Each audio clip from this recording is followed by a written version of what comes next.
Hello students, ये आपका part 15 video है चैप्टर का। पार्ट 15 वीडियो में चैप्टर 10 के विविध प्रश्नावली पे है और क्वेश्चन नंबर है 1। कह रहा है के का मान ज्ञात कीजिए जबकि रेखा, यहाँ देखिए कि रेखा का समीकरण दिया है और कह रहा है कि रेखा ए नंबर में कह रहा है एक्स अक्ष से समांतर है, बी नंबर में वाई अक्ष से समांतर है और सी नंबर कह रहा है कि मूल बिंदु से जाती है। चलिए देखते हैं। पहले हम लोग रेखा का समीकरण लेते हैं। क्या दिया हुआ है, के minus 3 into x minus bracket के अंदर 4 माइनस के स्क्वायर वाई और प्लस में के स्क्वायर माइनस का 7k और प्लस का 6 बराबर में 0। ये आपके पास रेखा का समीकरण दिया है। तो पहले मैं इसे ढाल अंतःखंड रूप में बदल लूंगा, तो इसके लिए मैं इसको उधर भेज देता हूँ। हो जाएगा k minus 3 into x plus के स्क्वायर माइनस का 7k प्लस 6 बराबर में क्या हो जाएगा 4 माइनस के स्क्वायर इंटू वाई। इसको भाग में भेजेंगे तो k माइनस 3 बटा में 4 माइनस के स्क्वायर इंटू एक्स प्लस के स्क्वायर माइनस का 7k प्लस 6 बटा में 4 माइनस के स्क्वायर बराबर में y। तो देखो तो यह ढाल अंतःखंड में रूप में नहीं आ गया, y बराबर mx प्लस c के रूप में हम जाता है ना जी। रेखा का समीकरण, रेखा का समीकरण ढाल अंतःखंड रूप में क्या होता है, y बराबर में mx प्लस c।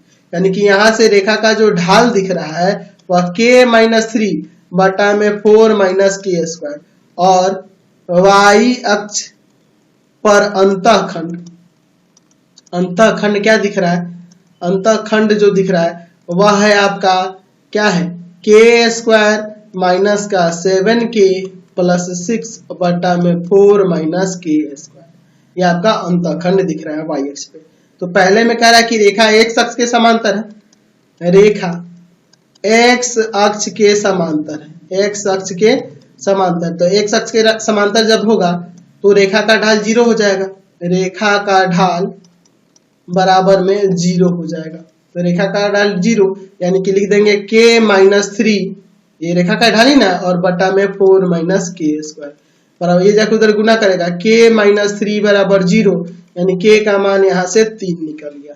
ठीक है। बी नंबर में कह रहा है कि रेखा जो है ना, रेखा y अक्ष के समांतर, y अक्ष के समांतर है। तो y अक्ष के समांतर रेखा का ढाल क्या हो जाएगा, रेखा का ढाल जो होगा वह 1/0 यानी अपरिभाषित होता है। तो यहाँ पे ढाल बराबर में ये अपरिभाषित यानी 1/0 कर देंगे। k माइनस 3 बटा में 4 माइनस के स्क्वायर बराबर में 1/0।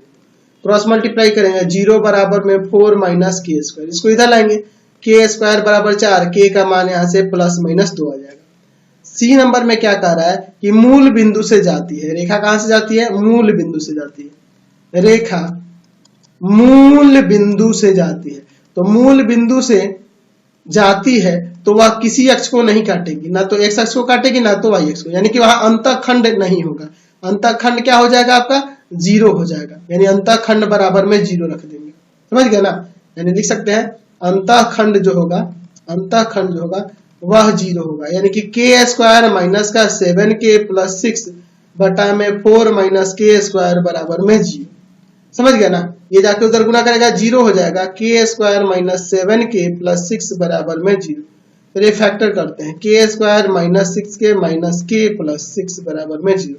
यहाँ पे कॉमन करते हैं, k कॉमन होगा, k माइनस 6 बचेगा, माइनस 1 कॉमन होगा, k माइनस 6 होगा, k माइनस 6 यहाँ से बाहर निकाल दिए, बचेगा k माइनस 1। तो अलग अलग कर देंगे, k माइनस 6 बराबर 0 और k माइनस 1 बराबर 0। यहाँ से k बराबर में 6 और k बराबर में 1। यहाँ से आपके 2 आंसर आ गए। चलते हैं अब अगले क्वेश्चन पे, क्वेश्चन नंबर 2।